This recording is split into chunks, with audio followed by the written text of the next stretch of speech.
Bueno, Marcos, gracias por estar con nosotros. Marcos Vizcarra, el periodista de Sinaloa. Preguntarte respecto a la reacción o atribución que da el presidente Andrés Manuel López Obrador el día de hoy. Él está diciendo, respecto a lo acontecido el fin de semana, no hay afortunadamente menores de edad, es una confrontación de bandas. ¿Qué nos puedes contextualizar, Marcos? Bueno, Dulce, muchas gracias por la comunicación a ti y a Sin embargo. Ciertamente el presidente hoy sale y da esta información sobre confrontación entre bandas. Es importante hacer un breve recorrido hacia atrás, ¿no? Toda esta ola de violencia que hemos visto en los últimos días en Sinaloa comenzó en Badiraguato el día jueves. Hubo un enfrentamiento, por lo menos es lo que se reconoce que es como tal un enfrentamiento, donde por lo menos murieron tres personas. Dos de ellas fueron decapitadas y una más fue calcinada. A ellas les dejaron un mensaje sobre las cabezas y esos mensajes hablaban sobre territorio, sobre pugna de territorial en Badiraguato, muy particularmente en Badiraguato. 24 horas después se da a conocer esta información sobre las desapariciones masivas en tanto en Culiacán como en Mazatlán. Primero sobre Culiacán, y de hecho la gran mayoría fueron sobre colonias del norte de Culiacán, pero también se registraron en el sur de Culiacán y en Mazatlán. Hablamos de 66 personas y entre ellas hay 24 niñas y niños y adolescentes. Todas estas personas han sido, mejor dicho, liberadas por los mismos grupos criminales. ¿Qué sabemos hasta el momento? Bueno, lo que el presidente ha hecho realmente ha venido a confirmar ciertas especulaciones que se han dado a conocer a través de mensajes de voz, a través también de imágenes, sobre que existe esta confrontación de grupos criminales. Por un lado, los hijos de Joaquín Guzmán Loera, el Chapo, tanto Iván Archibaldo como su hermano. Por otro lado, hablan del hermano del Chapo, Aureliano Guzmán Loera, el Guano. Entonces, esta confrontación, lo que nos ha venido a dar, por lo menos en los últimos, del 2016, incluso podríamos hablar de 2016 a la fecha, pues una serie de confrontaciones brutales.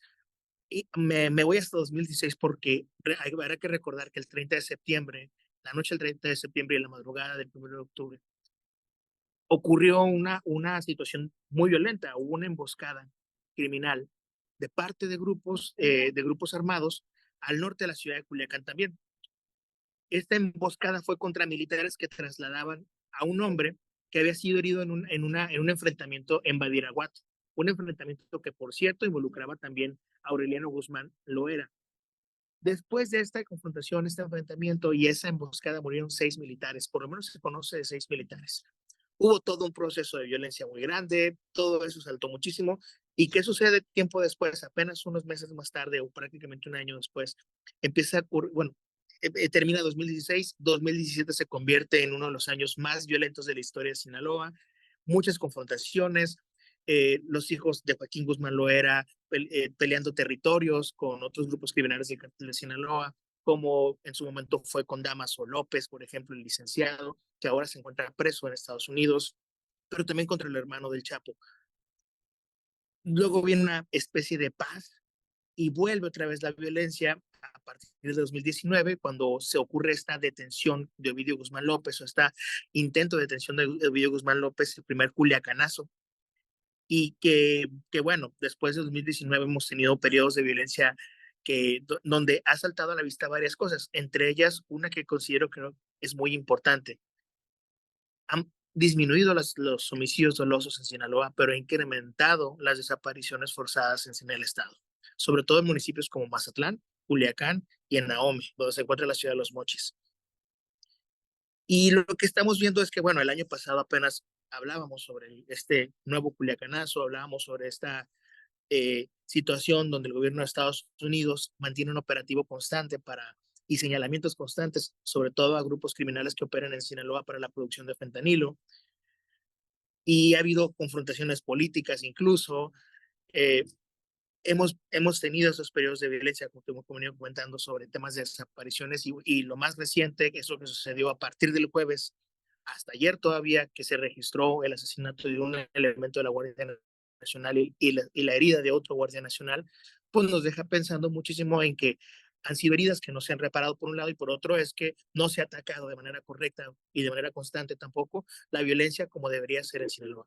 Quizás no hay una fórmula exacta como tal, pero habría que entender que esto está ocurriendo y ocurre que grupos criminales están atacándose entre sí, están tomando las ciudades, están tomando a la ciudad como rehén, nos dosifican el miedo también a los ciudadanos. O sea, hablamos de que en toda esta jornada, desde el jueves, por lo menos hasta el domingo, muchas personas decidieron evitar fiestas, por ejemplo.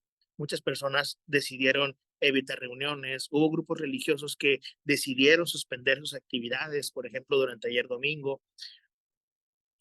Es una dosificación, como te digo, es una dosificación del miedo que nos tendría que poner a pensar mucho más sobre hacia dónde va y hacia dónde viene y entender ahora lo que dice el presidente sobre que son grupos criminales que están operando y que tienen una confrontación, bueno, creo que nos debería poner a pensar mucho más sobre quiénes son los quienes tienen el control de la violencia en Sinaloa y la seguridad.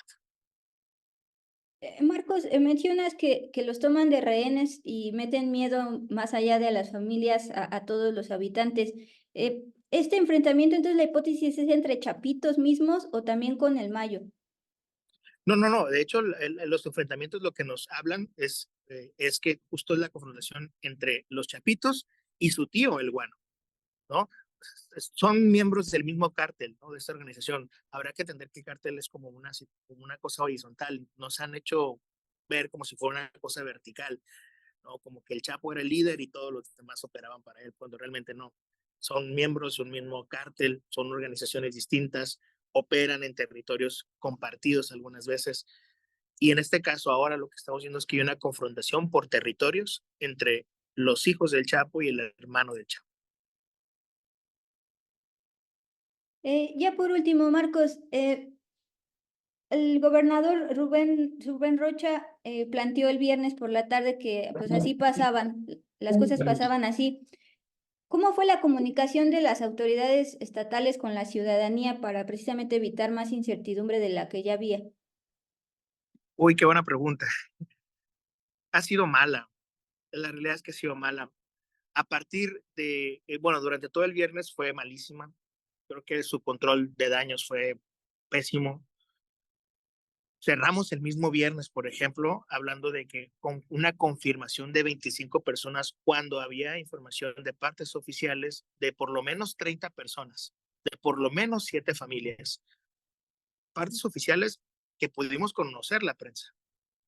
Al día siguiente, el sábado, es hasta mediodía en la tarde cuando se da un reconocimiento oficial de que no son ni mucho menos 25 ni 39 personas, sino que eran 66 personas de por lo menos 10 familias, que entre esas 66 personas había por lo menos 23 mujeres, donde la mayoría de los casos fueron mujeres y niños y niñas.